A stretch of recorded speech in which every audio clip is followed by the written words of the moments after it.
આ છે મલાવ તળાવ. તો આપણો સંજય આવે છે જોવા માટે અંબાલીથી. કેમ છે સંજયભાઈ? બસ મજામાં. તો ધીમે ધીમે આપણે આગળ વધીશું. આ જે પેલો ખાંચો દેખાય છે એ પેલી બાનો ખાંચો હતો. મિનર દેવીના ન્યાયનું પ્રતીક ગણવામાં આવે છે. તળાવ ગોળ રાઉન્ડ શેપ બનાવવાનું હતું, પણ આ ખાંચાને કારણે તેમના ન્યાયના પ્રતીક તરીકે છે, જે મહારાણીએ છોડી દીધું હતું. આ જૂનું વર્ષો જૂનું કોતરકામ છે, જે અત્યારના આર્કિટેક્ટ પ્રમાણે આપણને તો ખ્યાલ ના આવે.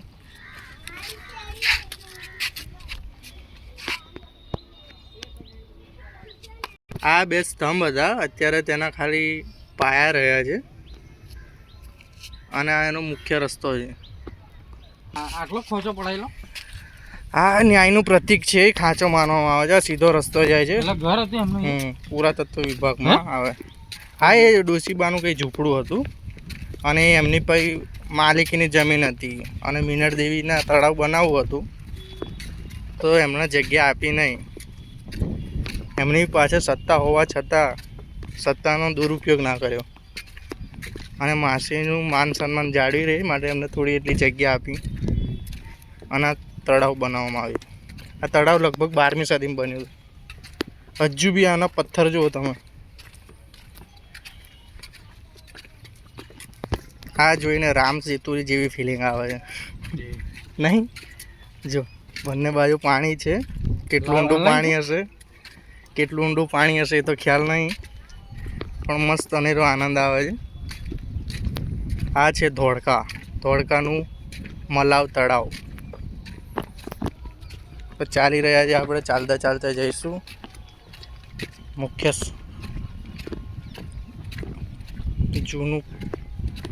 જૂનામાં જૂનું મંદિર, આજુબાજુ જોવા જેવી મજા છે, પણ સાવચેતી પણ રાખવી પડે, કારણ કે તળાવ કેટલું ઊંડું છે ખબર નહીં ને મને ખાસ એટલું તરતા નહીં આવડતું.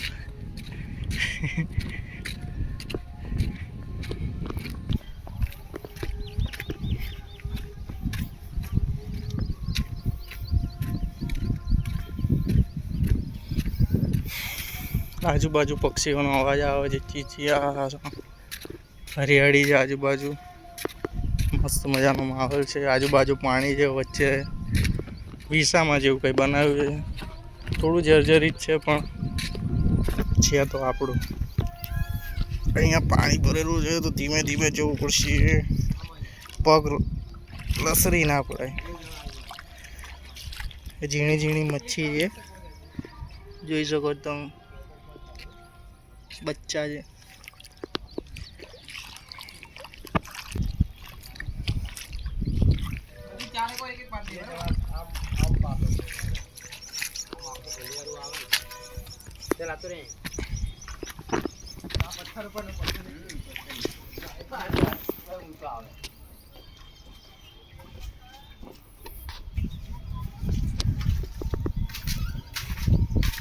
આ બધું જૂનું કોતરકામ છે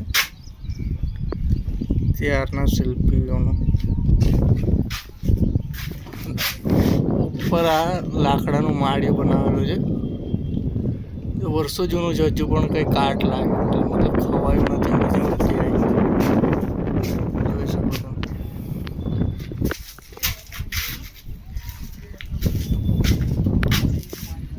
અહીંયા દર્શનાર્થીઓ આરામ કરે છે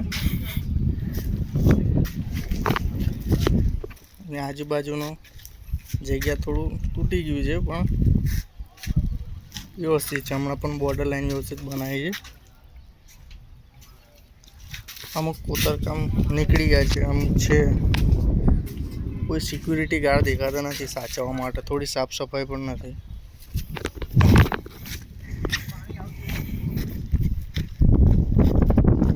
સંજયભાઈ કેવું લાગે છે?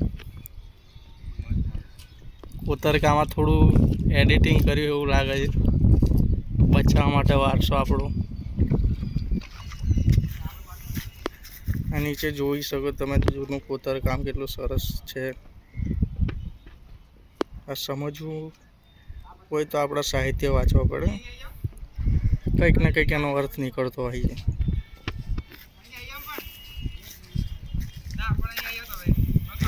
આ એક સરસ મજાની થોડી સમજ પડી છે. જો આ એક શિવલિંગ છે, આ શિવલિંગ છે અને આ પ્રભુના નતમસ્તક થઈને દર્શન કરે છે. આ હાથી છે 1 2 3 4 5.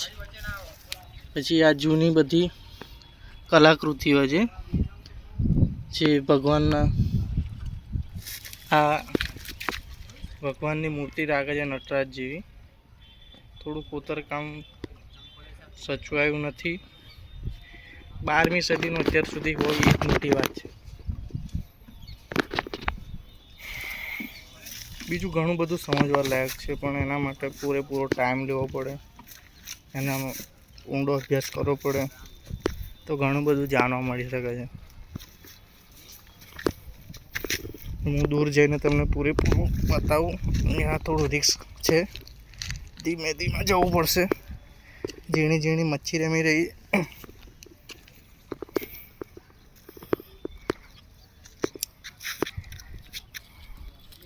આ છે આખું આરામદાયક સ્થળ, જૂનો આપણો સાંસ્કૃતિક વારસો, જે આપણા પૂર્વજોનું કલાકૃતિઓનું અનેરું જૂના કલાકારો વિશે બધું આપણે ભૂલી ગયા છે યાર. આ બધું સાંસ્કૃતિક વારસો આપણે આના વિશે ભણવું જોઈએ, કંઈક ને કંઈક જાણવા મળે. આ તળાવ છે, મલાવ તળાવ. તમે જોઈ શકો છો, એટલા કોઈ પર્યટક સ્થળ તરીકે રહ્યું નથી.